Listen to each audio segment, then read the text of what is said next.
Hello friends, I am here on retreat in the beautiful snowy tundra of northern Michigan.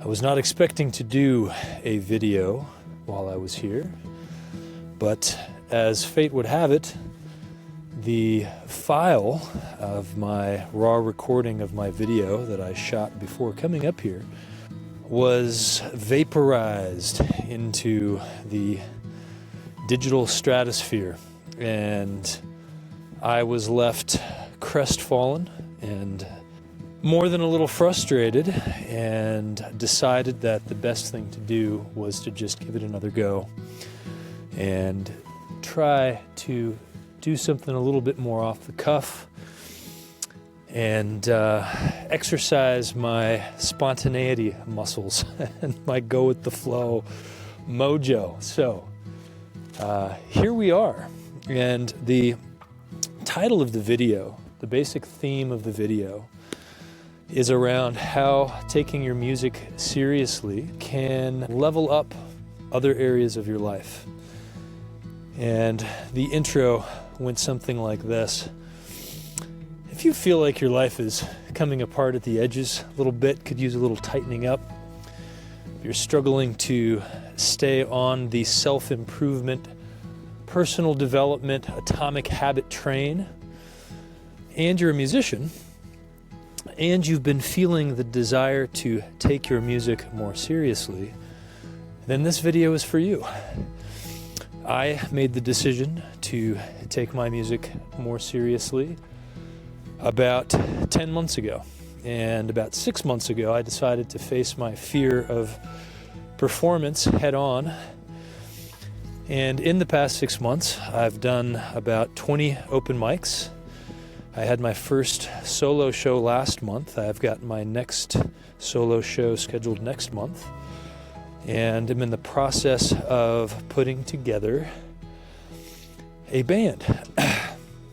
Paul Free Jones and the Side Hustle. You heard it here first.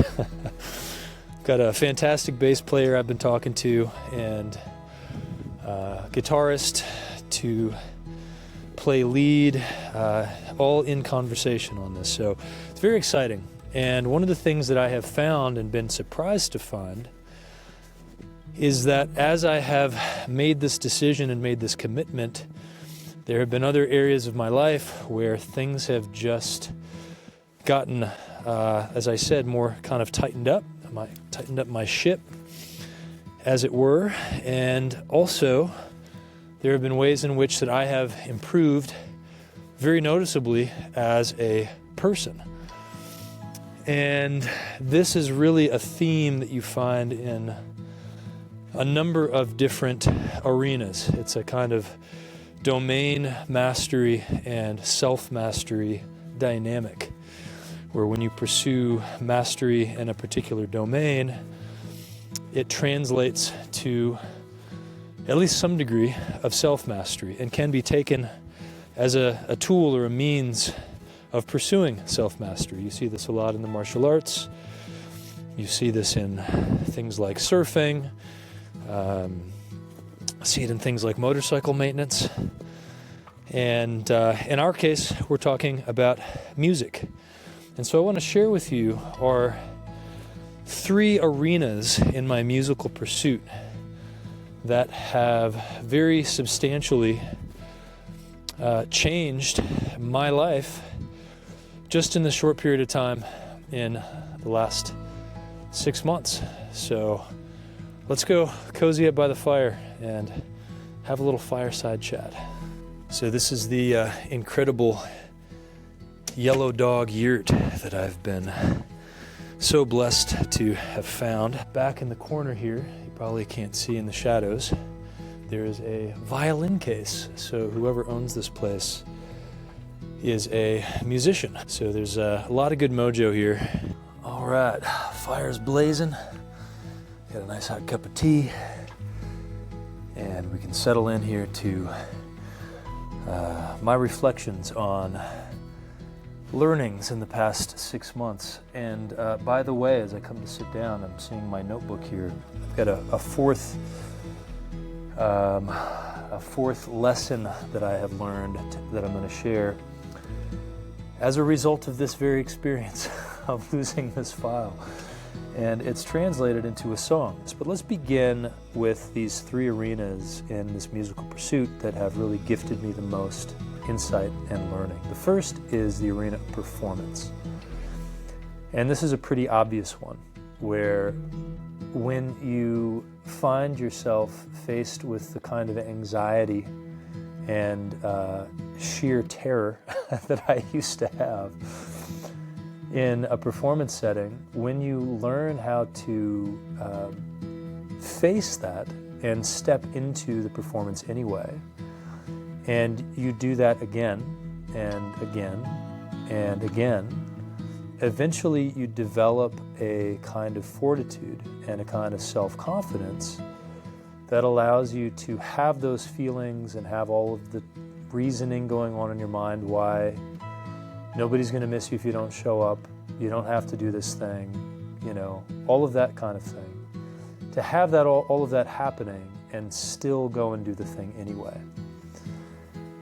And the way that this translates to self-mastery, I can give you a few examples.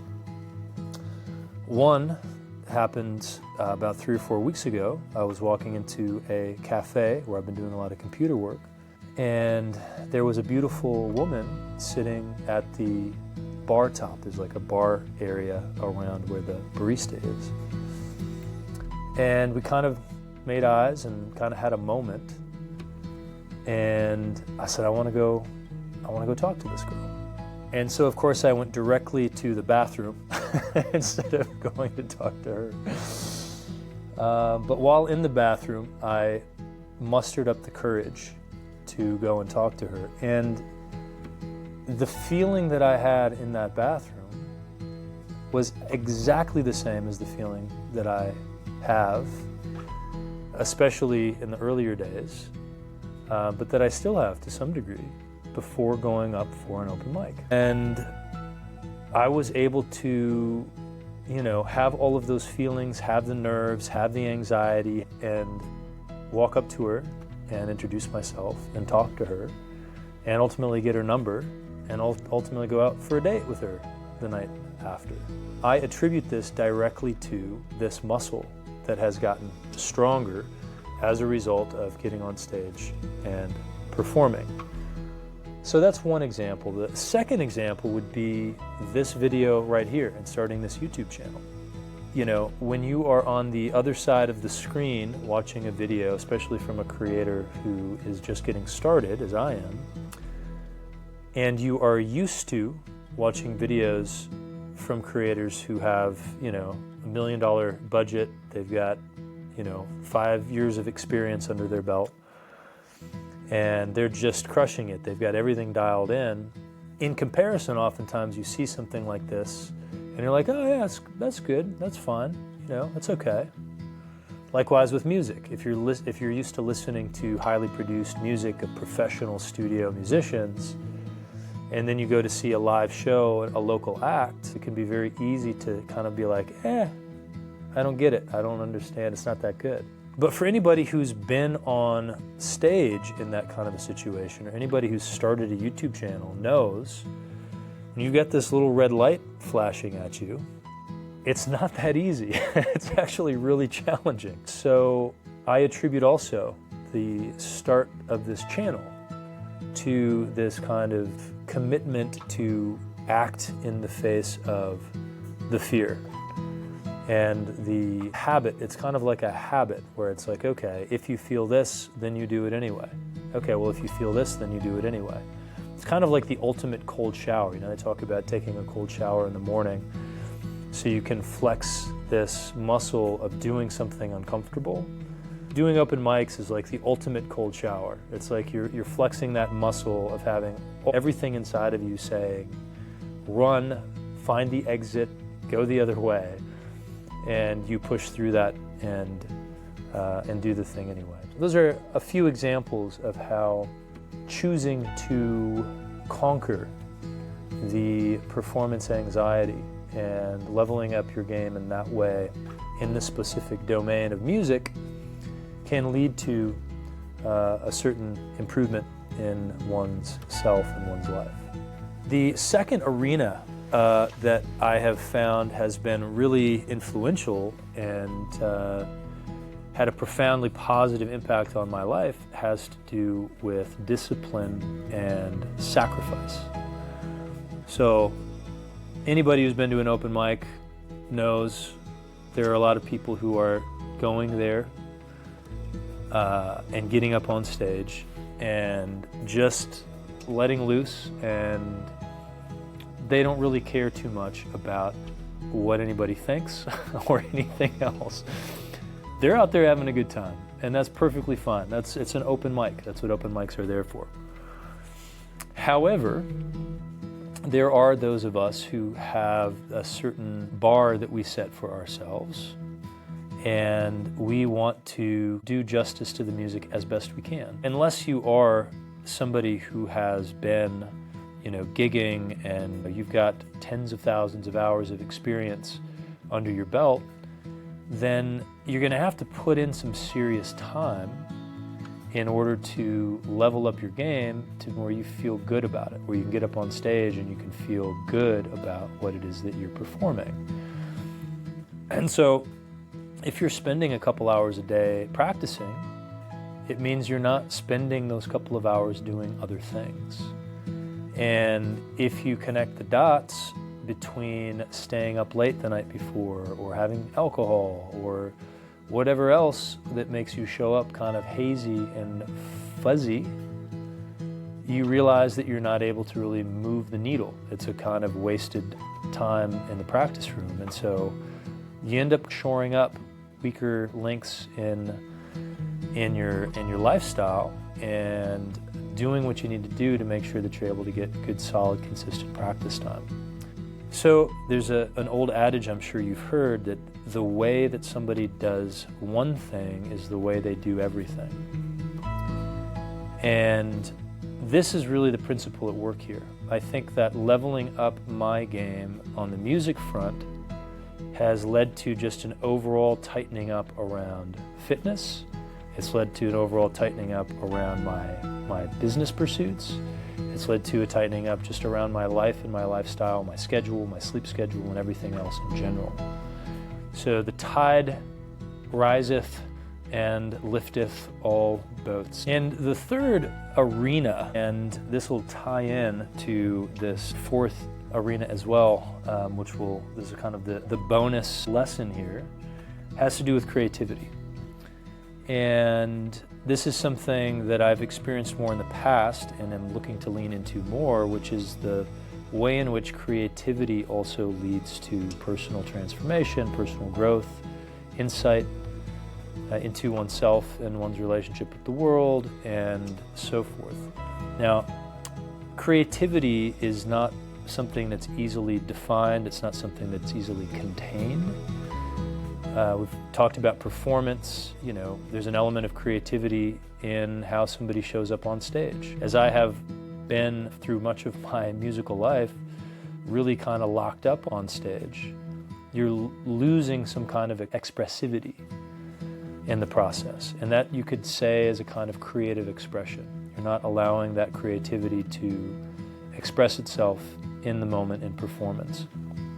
And certainly you can say, with respect to discipline and commitment, that in order to be a creative person, you have to have a certain commitment to the creative process. Stephen Pressfield, in his excellent book, The War of Art, he says, art is war and war is hell.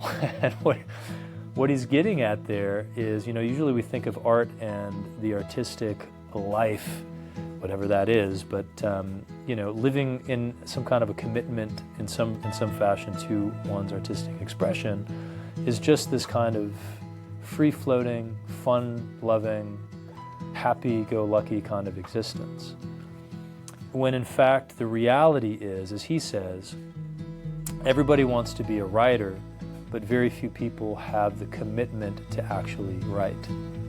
So it's really about the grind of the daily kind of struggle You see this in the literature on deliberate practice as well. So Anders Ericsson's work, where if you were to walk by the practice room of a more mediocre musician, you're going to hear a lot of really beautiful music coming out of the practice room. If you walk by the practice room of an elite musician, you're going to hear a lot more dissonance and cacophony and struggle, because the elite performer is focusing on the most challenging parts of the song, the things that they don't know how to do. That's where they're putting most of their attention. As a balancing act there, you got to keep the love of the music alive and keep that lift, in your playing. But it speaks to the fact that the work is work. There's a certain amount of commitment where you sit down to write, you sit down to practice. So that's part of the creative process too. But what I'm speaking to here is more about the inspiration that the muse can bring into your soul to try to bring something that's inside into a form, in this case a musical form. And that you kind of have a responsibility to see that process through, to kind of shepherd that process. And this can be challenging because we have a tendency, I certainly have a tendency, to bring in a lot of critical judgment as to whether something is good or not good, whether something is the right thing or not the right thing. And we tend to use as a litmus test this part of our brain, this more analytical part of our brain. It's part of our brain that is, if we're being honest, more concerned about what we think other people are going to think about us or our song, rather than the litmus test being, does what I am bringing to form serve the underlying inspiration, the underlying signature, the underlying essence, the underlying message of the song.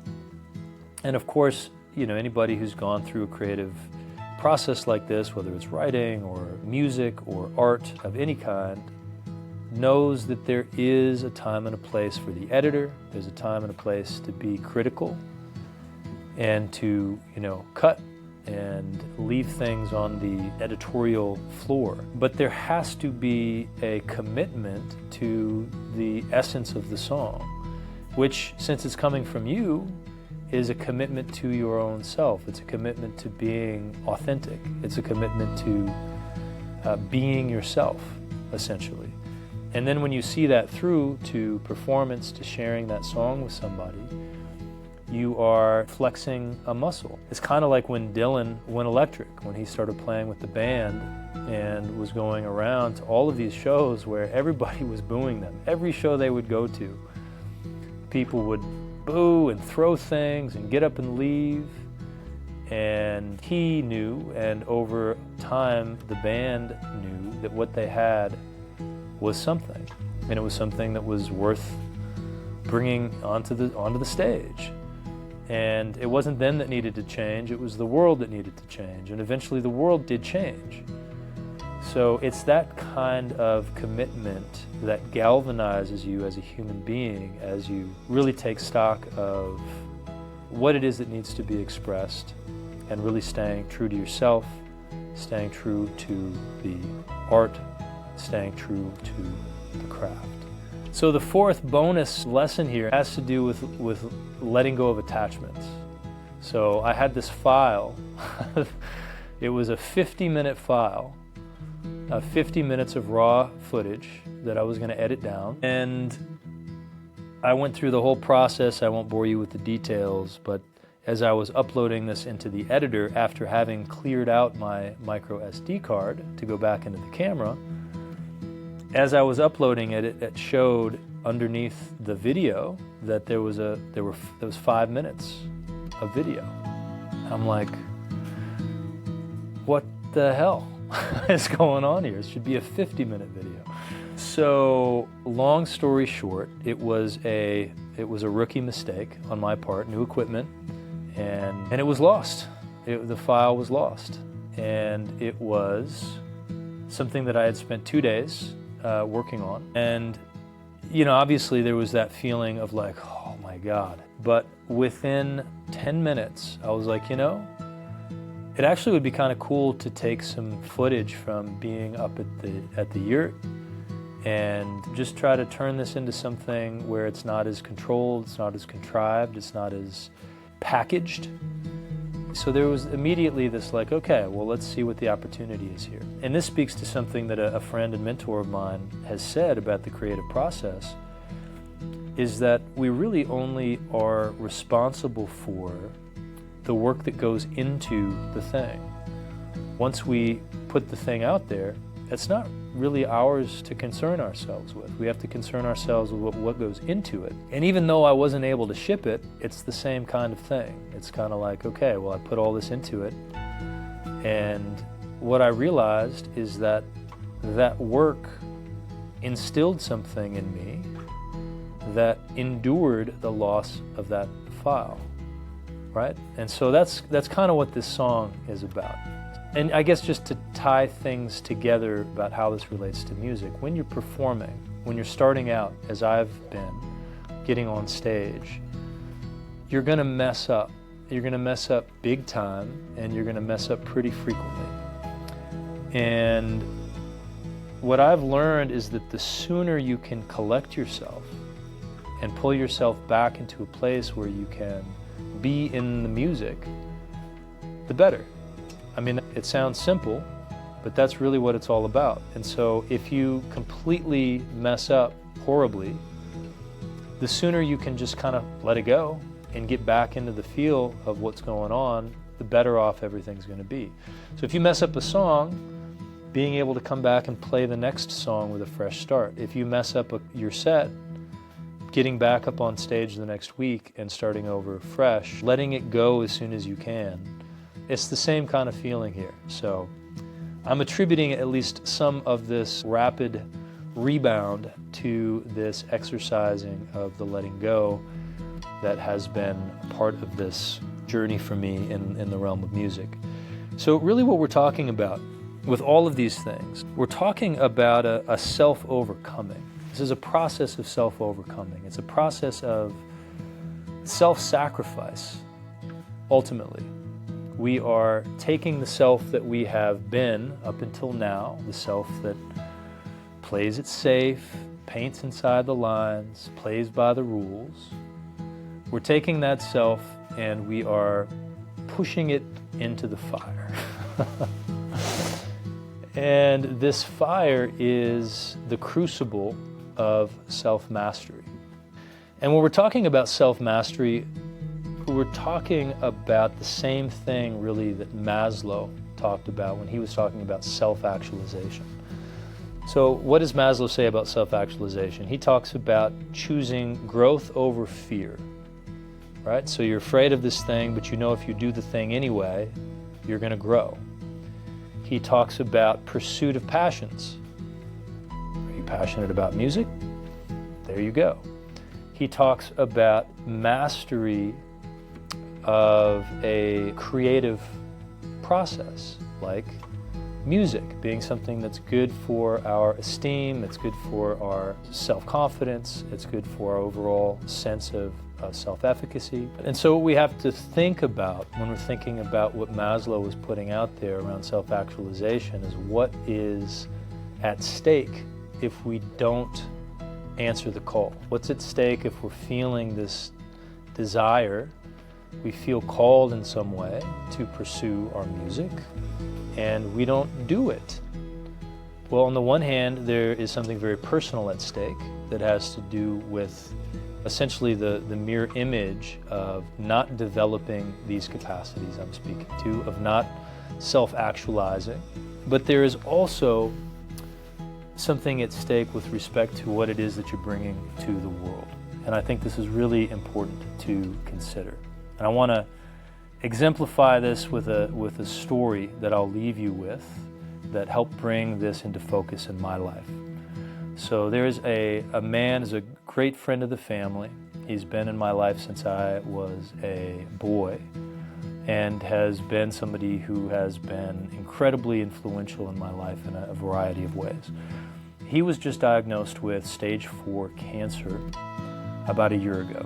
And he and his wife came over for dinner. This is about 3 months ago now. And a few weeks prior to that, he had sent me a song. He texted me this song. It's called Nothing I Need by an artist named Lord Huron. And he was telling me about how influential this song had been in his life, and it was just a really impactful song for him. And so I decided that I was going to put it in the practice lineup. I was going to start working on it during my practice time. I wanted to work it up and play it for him. And it was pretty difficult for me to learn. There's a lot of moving parts, the tempo's pretty fast, and the lyrics are kind of all over the place. The chorus changes up the lyrics every chorus. It's a kind of a cumbersome song, at least for me, to try to pick up and play. But I did my best with it, and I got something that I thought was good enough to share. And after dinner, I said that I wanted to play a song for him. I was feeling pretty cool and collected. I was feeling pretty good, despite there was another couple there as well. And then his wife busts out her phone and turns on the video camera. And that just tipped me over the edge, and I started to kind of, shake inside a little bit. Played the song. My experience was that of, kind of a semi-controlled disaster. So I was losing the lyrics, filling in just creatively, and was not feeling like I was doing a very good job. I have learned to keep that stuff to myself, because if you talk about how awful you think you played and you downplay what you played for somebody, you're basically robbing them of their experience. You're not allowing them to have their experience. You're kind of muddying the waters of what they thought it was. And so I did a pretty good job of hiding how I thought it went. And man, it landed in such a deep and powerful way with him. And what's more insane about this, his son was at a Lord Huron concert that night, that same night that they were over for dinner at our house, and I played this song for him. His son was watching this guy live and recorded him singing that song live at the show. And he and his son had some communication around the song as well. And so when his wife sent the recording of me singing the song to his son, my friend reported back that his son cried after listening to it. So music is a gift. And I guess what I would say in closing is that if you're just playing on your own, you're kind of keeping that gift to yourself. And I'm saying this as somebody who was a closeted musician for all of my life, basically. I tried to play out, but the performance anxiety was just so crippling. But I heard this throughout my life, and I'm just passing it on, that music is intended to be a communal, social thing. If you think of any traditional society, any culture that is close to its roots, you find music is something that is just a natural part of the community. It's not something that people do in private. That's something that's very unique to our culture. So if you're feeling the pull, I would say, why not lean into it? Why not see what it feels like to take action on the why, which is what Maslow is really getting at here. What is the why behind your life? What is the why that is orienting you? And I'm telling you, when you allow your why to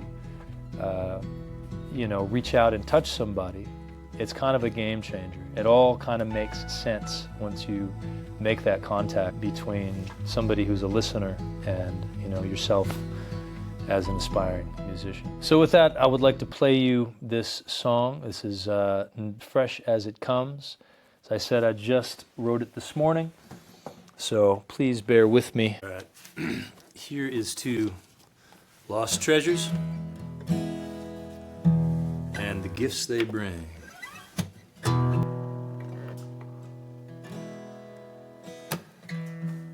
Now you got it,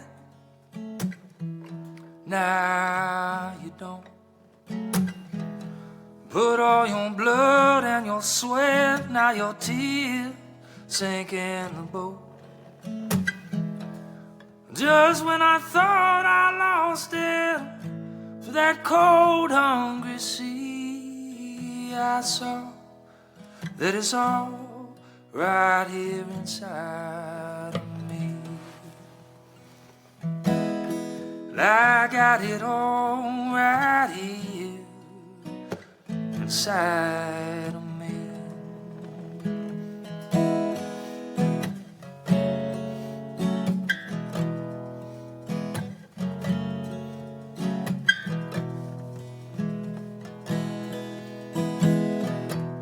Sometimes you sail on through, yeah. Sometimes you sink. You walk a fine line between a jester and a king. To fall is to fly, to get crushed is to know. You got diamonds, they fall out from the night dark is cold. You got diamonds, oh, they light up the dark night of the soul.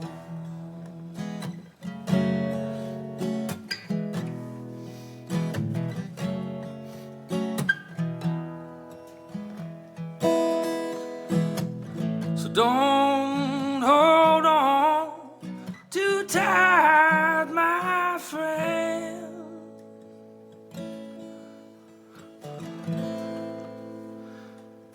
You gotta fall to fly.